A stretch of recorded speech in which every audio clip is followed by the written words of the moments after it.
Hey, what's up guys, it's Rob at Your Parts, and today we have a What's in Your Box. Today's brand is going to be Tein, and today's part is a super new part by Tein for 2018, is their Endura Pro and Endura Pro Plus shocks. Now these are kind of like an OE replacement shock that Tein has come out with, but it has a lot of super cool upgrades that I think you guys would be really interested in. So if you're interested in seeing what these new Tein shocks look like, stay tuned.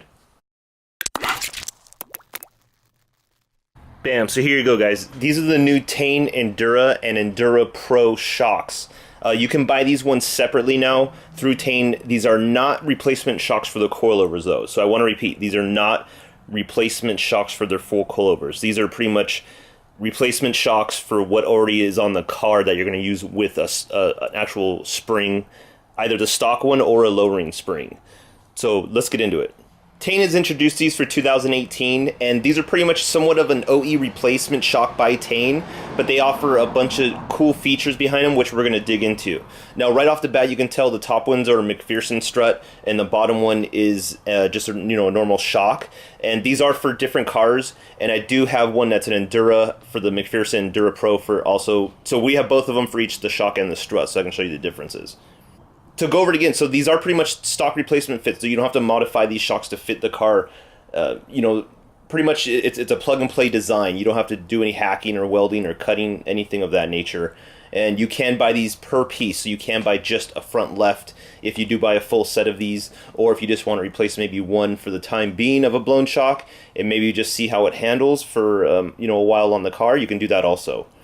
These do implement the seal design that Tein started using a few years ago when they started assembling them in China. The parts, from what I know, are still really good. The warranty has been really good. I've only had a handful of issues so far through the years, and we tend to sell quite a bit of Tein.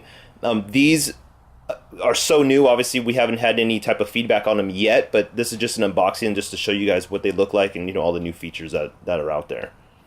Okay, so Tein has implemented what they're saying are fortified mounting points. So right here where the camber bolts would go into, you can see it's double plated with steel instead of just a single plate like the OEM one.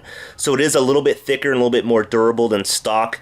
I just had a little bit more brunt force on it if you're taking turns. I guess if you're using it for racing and stuff like that, it might be a little bit better, I don't know. But it is a nice little feature that they implemented in there, and they also have the brake line bracket already on there also, so there's no, again, having to hack or cut or tape anything on there.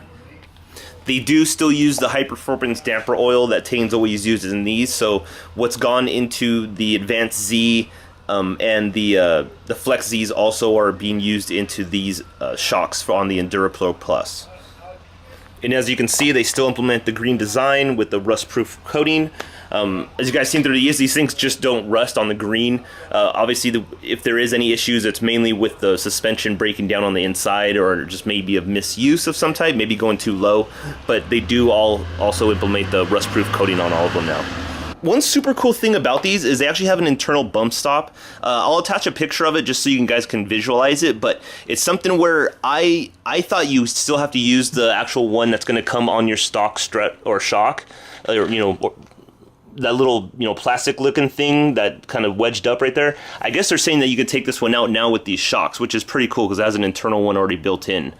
Now here's where it starts getting a little interesting, is where they actually have the Endura Pro.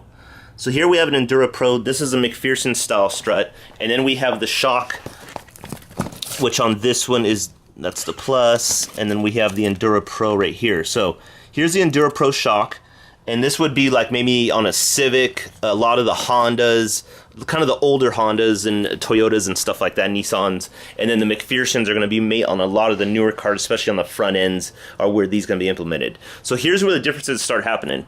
On the Endura Pro, it doesn't have any type of dampening adjustment. It's just a straight, solid design that's going to be used with your lowering spring or an OE spring, and it pretty much just sets the dampening internally as it rides. You can't adjust it whatsoever.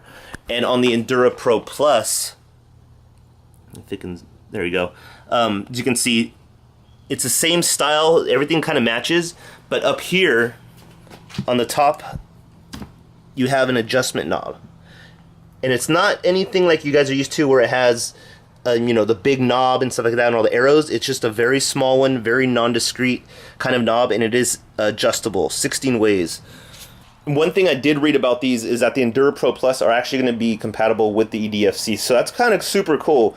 They're going to have actual replacement shock that's going to have dampening adjustable on the fly if you get the EDFC connection on it. So that's super cool. I think it's something that's, I don't even think released by anybody else. You guys can comment below and, you know, correct me if I'm wrong, but I think that's a first for this type of thing. So overall, I'm actually intrigued about these. I hope they come out with them maybe for the WRX or something. I'd be really kind of tempted to try them with the race comp spring instead of using the stock struts that are under right now. But maybe the other guys that just have, you know, older cars with Hondas, they have a bunch of applications coming out right now. Hondas, Toyotas, Nissan, Subarus. I'm not sure about the WRX, but I hope pretty soon they come out with them, and a bunch of other cars. So stay tuned on that. Thanks again for watching, guys. Appreciate all the support and comments below and the thumbs up. Thank you so much. If you're not already a fan, please subscribe and hit the bell notification. I'd really appreciate it. Take care.